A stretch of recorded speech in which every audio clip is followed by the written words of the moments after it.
Forum. We're at Madison Square Garden, selling it out. They discussed the departure of Bobby Brown. I appreciate them telling the truth just now that I was kicked out of the group.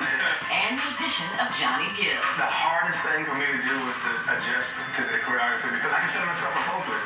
Never thought I was a dancer. It's all about the triumphs. Once Soul Train, it was that award. I didn't look for any more lifetime achievements. The struggles. Well, I was literally crying. I was like, oh man, what did I do? And the magical moments. It's an amazing feeling to have a movie done about you. All aboard! This is the Soul Train life of New Edition.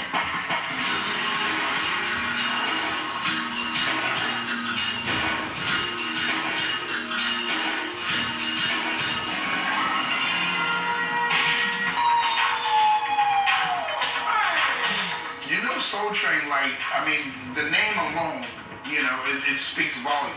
Soul Train, the hippest trip in America. Soul Train is still significant in the black community.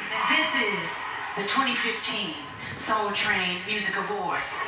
And I think it's been very significant to us because it was the top. First time we ended up on Soul Train, that was like it was like we made it to the pinnacle of success right there. You know what I'm saying?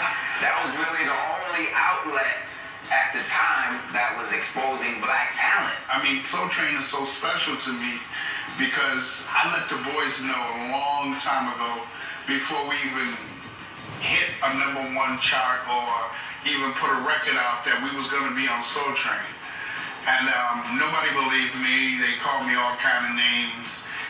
These three right here, and Ralph, just dogged me. I mean, I went home crying to my mom. I was like, Mom, they said we wasn't going to be on Soul Train and we was never going to make it.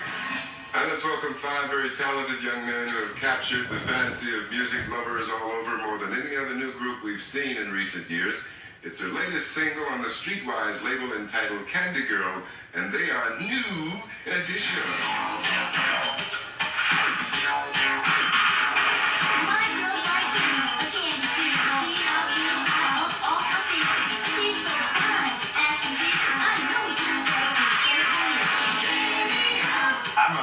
Excited and kind of nervous, and feeling like this gotta come off right, or this could blow our whole career or something. It always felt like that. Everybody's watching, so we gotta get it right.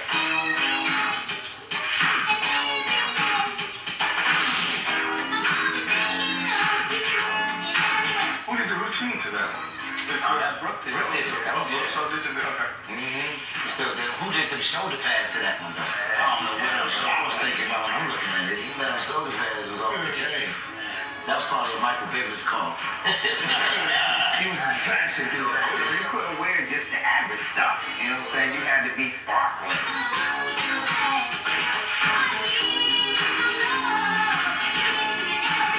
I think we just looked at it like we just wanted to turn it out.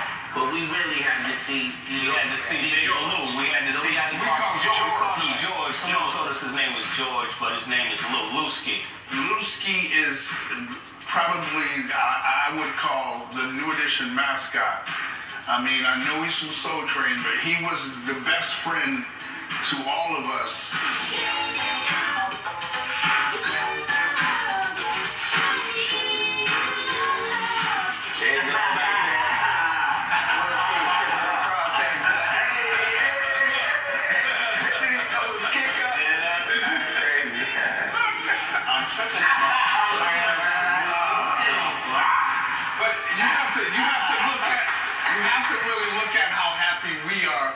He's on stage with us. Because we looked at him as he was a superstar. Because he was on TV on a regular basis. Every Saturday you would see him. We actually called him up on stage at the end of the show, but we didn't tell Don. He told us, no, don't tell Don, because he won't let us do it. Big Louie, don't come on the stage no more with the singers. Don Cornelius, like he was almost like a scary cat. Yeah, I was gonna say that, right? He wasn't afraid to curse at you, swear at you, or whatever the hell it was, if you was rubbing him the wrong way. And he seemed to aim that at Mike and Bob every now and then. I think because me and Mike used to make fun of him, because sometimes he would forget the name of the group, They'd be like, ladies and gentlemen, new audition. We're delighted to have you with us. New edition.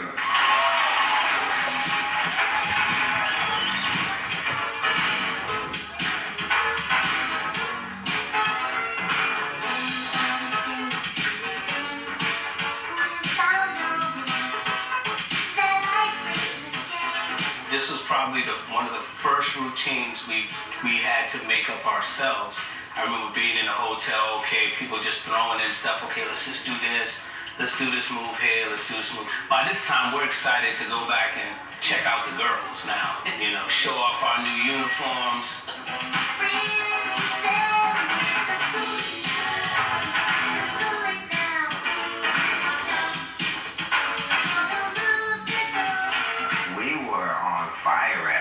At this point, the first time we did Soul Train, we were just cracking the surface, you know. Our audience was growing, you know, the first time we did it. So fast forward to this time, Cool It Now, and Mr. Telephone Man was out. We're doing arenas across the country, you know. We're playing at the Forum. We're at Madison Square Garden, selling it out 2 or 3 times. We just took it up like 10 more notches from the last time we had done Soul Train. Then we had on our Japanese outfits. They were real colorful. Yo, we thought we was boy. We had them things heavy shipped in from Japan. Like we got them probably was 84, right? And they pulled them out the box. Yeah. Zodiac shoes.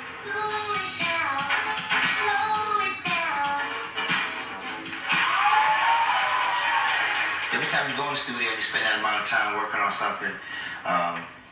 You expect it to be a hit, so we expected to have a hit project. We expected the group to continue the legacy on. Every time we did something, that was the expectation, and we were going to try to take it to its pinnacle and outdo what we did last time.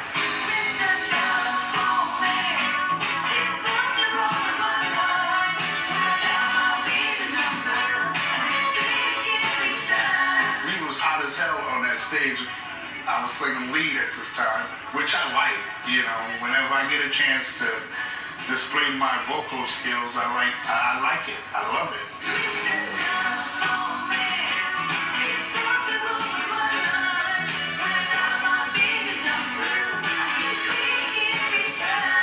Singing the hook and displaying my hand movements and my little rock. I have not yet started pumping. By this time, we were focused on the girls at Soul Train. Right. That's what number we was gonna get coming up out of there. Yeah. So it was like the performance was just secondary. We were really there, like on stage, like, hey, don't, I got that one right there. That one's mine right there. I already got that. I'm getting the Chinese girls. I swear I'm getting the Chinese girl with the long hair. She was a star to me. Mike was always the only one that would be performing on stage and right in the middle of the routine. Yo, that one right there. Like, yo, we can see him. See, that's because he didn't have parts, but on this song, Mr. Telephone Man, he held back. Like, yo, I'm gonna hold up until my part comes, and I'm going in.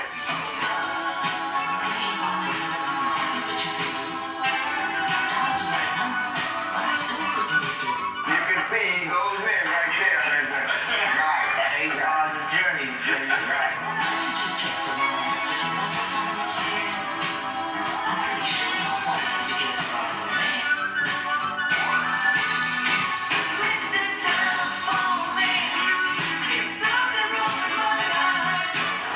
Not since the Jackson 5 has any other group brought that impact and excitement. They came on Soul Train as hungry young entertainers, 15, 16. So I saw them go from young boys to young men now to legendary entertainers. And I knew in the moment that we met that it was going to be for life.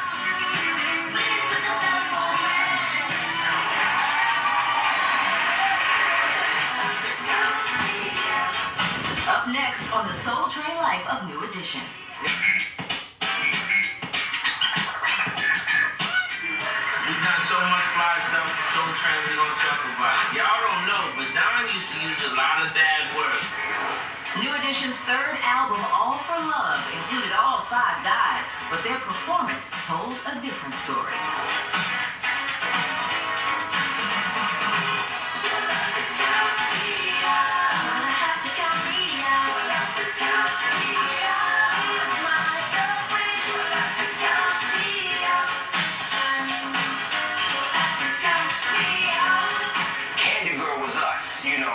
Cooler Now, Mr. Telephone Man was actually New Edition as well, but right around this time, Count Me Out, we were in a tug of war with ourselves and the label.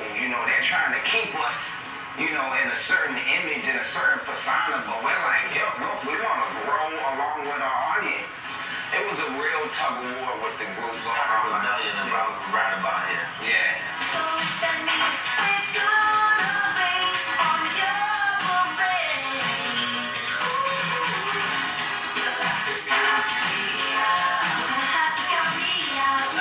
Right there, that stage would be filled with that aluminum foil stripes, like that little strips all over that stage. That stage would be filled with that little aluminum flakes all over the place when it finished because it had that frizz to it. Yeah, exactly. That was an itchy suit. That's a Curtis Gibson classic suit right there with a pump pocket on Pump pocket on the sleeve. It was the itchy suit. That was an itchy suit. That suit was itchy. Right.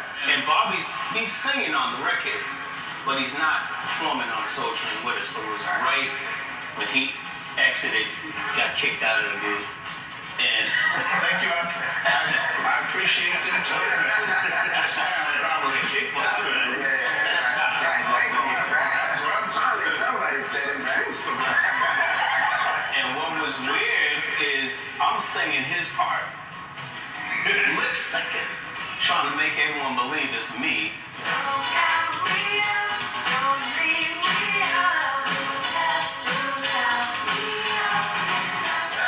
They know it's not me singing on there. Even in the video, it was just weird up there doing, singing his part. Yeah, it was just kind of weird. It was with 4 of us on TV without 5, without Bob. And, wondering how people are gonna accept you and what they're gonna think. And I was at home crying. Actually, you were not crying. I was at home crying. No, I was literally crying. At this time, I was just like, oh man, what did I do? Because I hadn't started recording yet, and I was just sitting at home in Boston, not knowing what my future held or, anything. It was just like, oh man, they're moving on without me. We didn't mention it last time, but one of the original members, Bobby, of course, is not with the group. I don't know whether it's temporary or permanent. Ralph, would you like to respond to that? Well, we hope it's temporary, and Bobby knows, that anytime his solo career is not working out, or if he wants to come back with us, he's always welcome.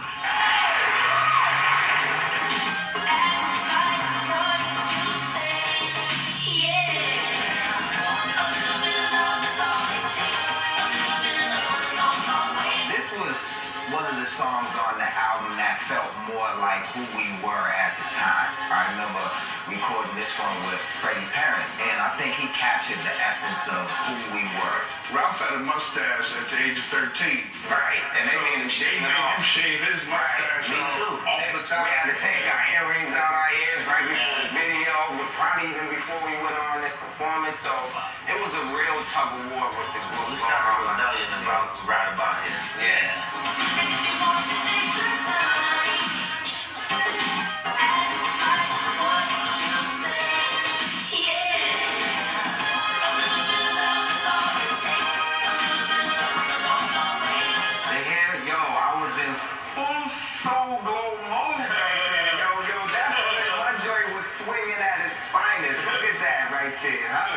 Look at that, yo. Now let's look at Rick's. I wish you say his finest right there too. That was Ricky doing like Jesse Jones. I was straight. Everything wants to push it to the side. Nah, that wasn't that right there. I wasn't all the way there yet. Was on the way. Yo, Riz, you was a little nicer like it. Yeah, I saw mine. I wasn't mad at you. I was starting to get kind of shellacky. I was falling into your swagger. It was turning to a little greasy, a little shellacky.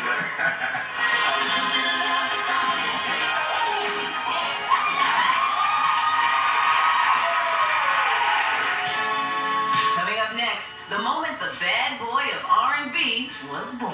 I was definitely scared. I wasn't fully Bobby Brown yet. This is the Soul Train life of New Edition.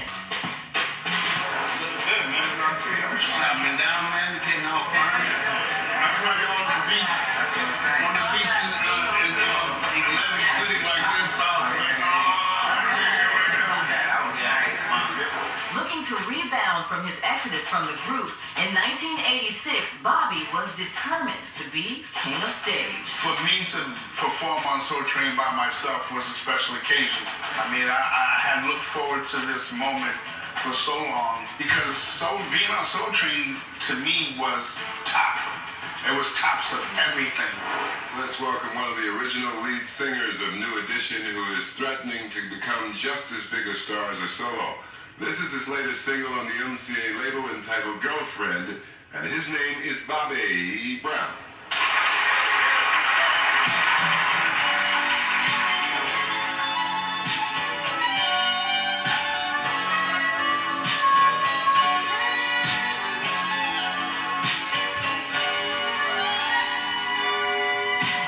I was definitely scared. I wasn't fully Bobby Brown yet. I was working on becoming the artist that I wanted to be. I could see that I got my mother's brooch on my jacket, which is pretty special. The white socks and the white shirt are killing me right now because I wouldn't dress like that today. King of Stage album. Yeah. This is the first one. This is the first one. Yeah. Oh, okay, right, So, you're right. So you can see, you can tell this is his first one because he would have went off in the first 10 seconds. Okay, right. He was walking and stuff. Everything. Yeah, he was walking and it looked like he finding his way on this. That's what I'm actually doing. Yeah, it looked like he's finding his way. You just turned this early. Yeah, you feel it out. Yeah.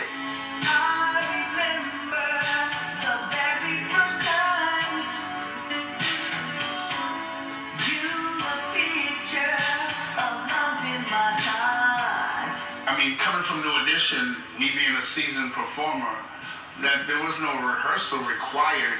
It was just go out and sing a ballad. You and me, girl, holding hands. Please be my lady. Won't you understand?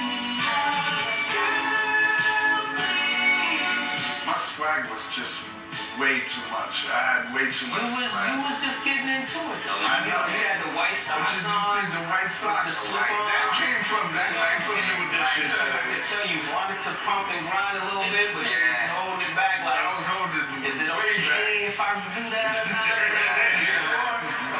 Just do a little bit and see what happens. I had my whole. Yeah. Yeah, see that? Right. They stopped it and made hip motion. My hips wasn't moving yet at the time.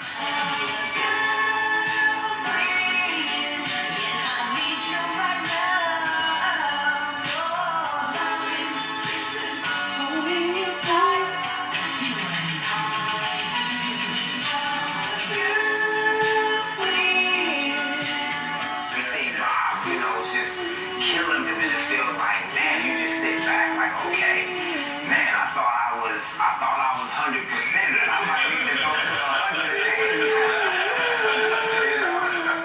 So it was friendly competition. It just kind of pulled out the best in you, when you seen your people up while you were kind of falling back at the crib, just like, okay, I see where I gotta go.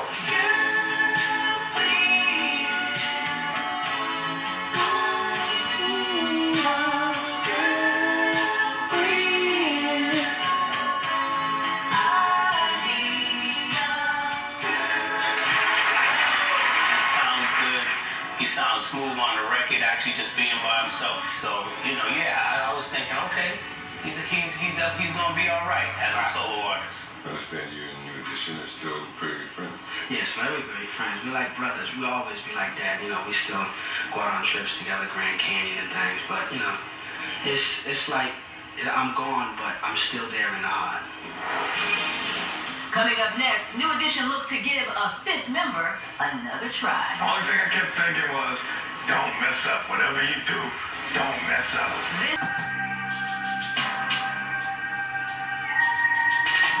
I remember remember going to it was the Universal Amphitheater at the time. That's where I ran into Michael Bivins, and we knew each other. He started talking, we were just having a conversation. I'll never forget him asking me the question, do I feel like I got my just due? I remember looking and holding both pockets out, and I looked in and I was like, no. Signed as a solo artist, Johnny Gill had recorded 3 albums without any breakout hits. Meanwhile, the guys of New Edition had other plans. And I kept thinking that night, I'll never forget thinking, I don't know what they want to meet with me about. Johnny came in, he sung his part. First, he had a great spirit. But he started singing, I was like, man, we gotta have that around. That's the missing element. That's what we missing. The hardest thing for me to do was to adjust to the choreography, because I was always I consider myself a vocalist. Never thought I was a dancer. Then I think maybe the next day or so, was it the next day or so, we went over Ron's to Ron's house, and they had to bring me to see Stroh, and I guess Stroh was over there looking like, it was like, what you want me to do with this? So Johnny, man, it was probably about maybe the first 8 count. Yeah, it was like the first 8 count of Mr. Telephone Man. One of the joints, right? And it took a while. Like initially, Johnny, he's a singer. Like he ain't even worried about dancing. So to make that transition was crazy. Yeah. So boom, it took him a minute to get this 8 count right.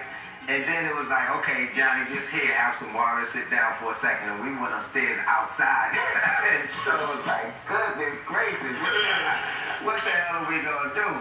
I did have 2 left feet, absolutely. And going through the process of learning that and being able to try to sing and dance at the same time, yeah, was quite challenging. But I never really honestly told myself or thought for 1 minute, I can't do it. And that very first segment we watched when I was with New Edition, when we did It Is Love on Soul Train, that started to build my confidence that I can do this, I can make it happen.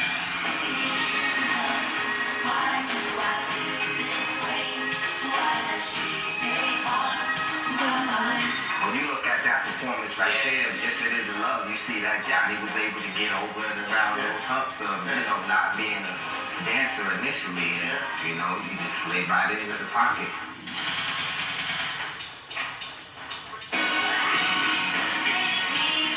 This is the very first show that I did with them, and the only thing I kept thinking was, whatever you do, don't mess up.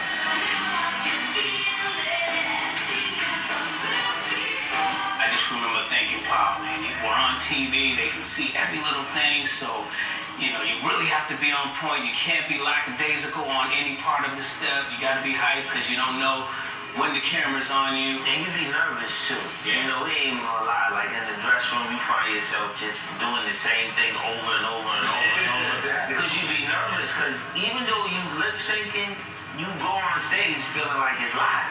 See the reaction, you want to get the reaction of the crowd, because sometimes when you do Soul Train, the label will set you up before people even heard the joint. So you really doing a record they never heard before, so you really go all out in your performance. But I'm looking at skills, it's like, I can't say, like, I'm like, his joint right here was high. What's funny is I'm sitting there looking going at you don't mess up.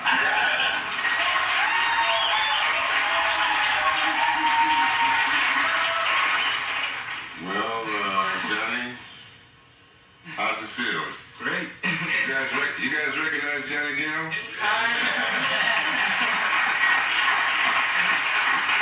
don't guess you guys actually discovered Mr. Gill, but there must have been something about him you liked.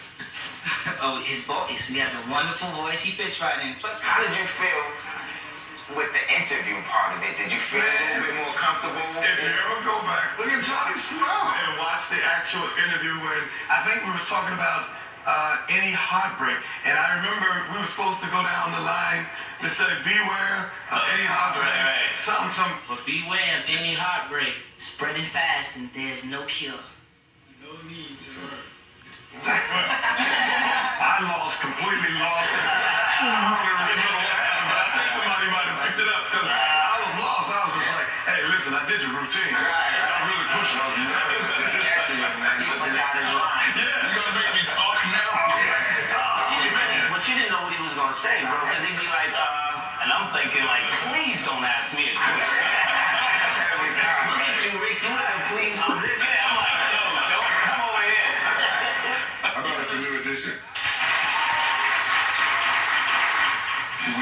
able to establish New Edition and then also bring Johnny along in a way where all of a sudden it felt like he belonged in the group. And Ralph would watch Johnny and go, man, I love the way he can just knock things out like that. Johnny would watch Ralph and go, I can't believe he can sing all those harmonies like that and do all those parts. And that was wonderful for us. And once those two got along, then the rest was real simple. Coming up, BBD is born, while Johnny and Ralph get serious about their solo careers. Bobby had already left and blew up. Johnny had blew up, so I'm just the last one sitting around like, okay, I'm not going to sit around forever. This is the... Feeling good? We gotta just keep it real.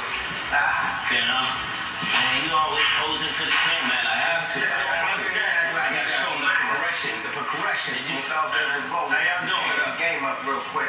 Yo, check this out. What camera we on? Where we at? And this trio got formed basically, I mean, of course we're lifelong friends, but at the end of the Heartbreak Tour, Los Angeles Forum after party, we hanging out, having our drinks, mingling, talking to Jimmy Jam and Terry Lewis, and Jam just calmly suggested, why don't you guys become a group? You know, you two could rap, Rick, you could sing, and we like, yo, it was almost like, damn, man, why didn't we think of that? Yeah. Damn sure didn't. Right? Yeah, but as soon as he said it, you know, that light just clicked off in all of our minds. We just looked at each other like, you know. What about the part about the name, right? Yeah. Like, how did that come to us? Yeah, What did that make some breakfast out? And the bow. They had the hand in there. Right. They showed it to us on the people paper, like, this the name of y'all's group. Sound like a law firm. Sound like a law firm. Ray Goodman and Brown. He was like, hell, Mike, he's like, I'm gonna make it easy for everyone. Just call me Biv. just make it right. We had a performance as Belle Biv DeVoe, and we didn't even know, you know, that it was the precursor for Belle Biv DeVoe. It was I don't know if it was the Black Gold Award. The Black Gold Award, yeah. Lonely Girl. Lonely Girl, but we weren't supposed to do. Go to the left 4 times. And after we do this, we have a spin 8 times. Right. And then let's do the 10. And then we do 10 right here. You know, when we was on TV, right? Right. We made up that step on TV. Yeah. We had no steps. Ralph was supposed to be there. It was just my four of us, right? Ralph didn't show up. Right. So we like, what the hell are we gonna do? You know, I mean, we've gone from 5 to 4. You know, damn, like we felt naked without Bob even, but now without Ralph and Bob. A great welcome, please, ladies and gentlemen, for Belle Biv DeVoe. New Edition, everything is precision. You gotta make sure you're in the right place. You don't do anything out of character, out of order.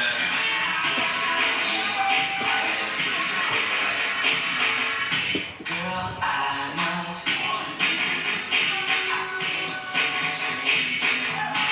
And BBD is let's just get loose, let's have fun. It's kind of like organized confusion. We're just able to move around stage a little bit more, be a little bit more free and open with our video concepts, with our image. It's kind of like every time someone comes up with an idea, it's like, well, why not? Why can't we do that? We felt like it was going to be easy for us to do because we saw Bob come before us and separate from New Edition and just say, yo, it's my prerogative. We felt like it was our chance to really try something different and be different. It wasn't like, we didn't really have to think about it. When we talked with MCA Records, they kind of just wanted us to look like an offspin of New Edition.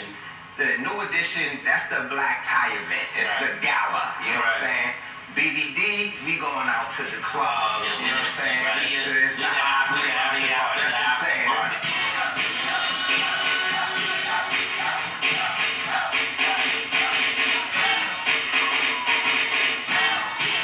Everything's a bounce. Boy, we were dancing right there. Wow.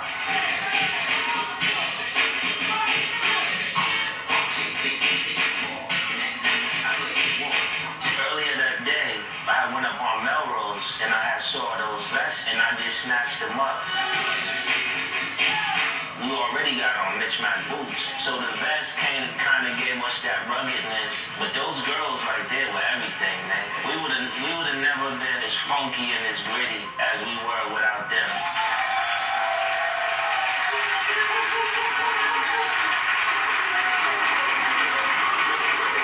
A lot of people know us from New Edition, but just look at us as a new group for right now. We are Belle Biv DeVoe.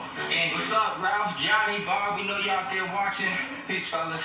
And I just like to say, even though we coming like this, we gonna wear some suits one day. We still got the ties and the handkerchiefs in the closet. New Edition. That's That's they need. And BBD's in the house. And the house is packed. Hey!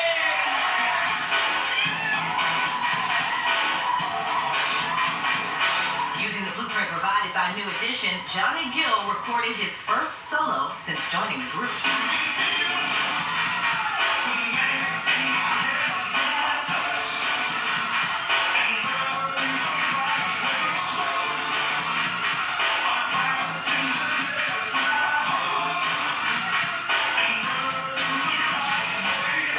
My first performance on Soul Train for the Ruby Right Way album.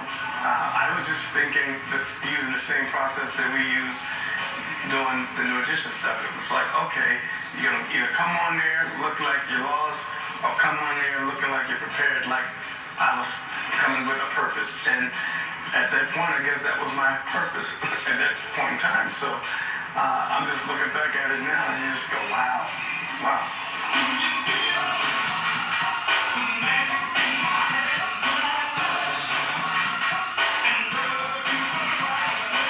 To be a well-rounded entertainer, it wasn't going to be just about me doing what I do vocally. That's why I worked very hard on getting the routine together for Rub You the Right Way. Johnny Gill.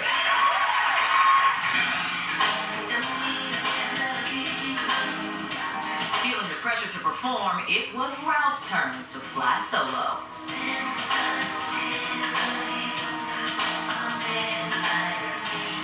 Coming out for the first time, I still wanted to stay true to what we was doing as New Edition and what I had already become known for doing. We start showing my own individual, character, adding that into the equation. This right here still looks like I'm trying to figure it all out to me, though. The suit's a little big, flat top, the moves are kind of, they there, but it ain't as fluent as I like to be. It's kind of, I can pick it through it. It just looks a little more planned out and stiff. As Bobby done already left and blew up, BBD started blowing up, Johnny done blew up, so I'm just the last one sitting around like, okay, I'm not gonna sit around forever. I gotta go out here and generate some sort of career on my own away from that too. When we first started doing solo projects, there was no talk about breaking up. Solo projects came because people were creatively ready to do some other things, felt like they wanted to express themselves in a bigger way, and do some things that they can generate their own income away from the group. Millions of records later, still touring, still doing anything, and it worked out for everybody in the group being able to express themselves. Even New Edition.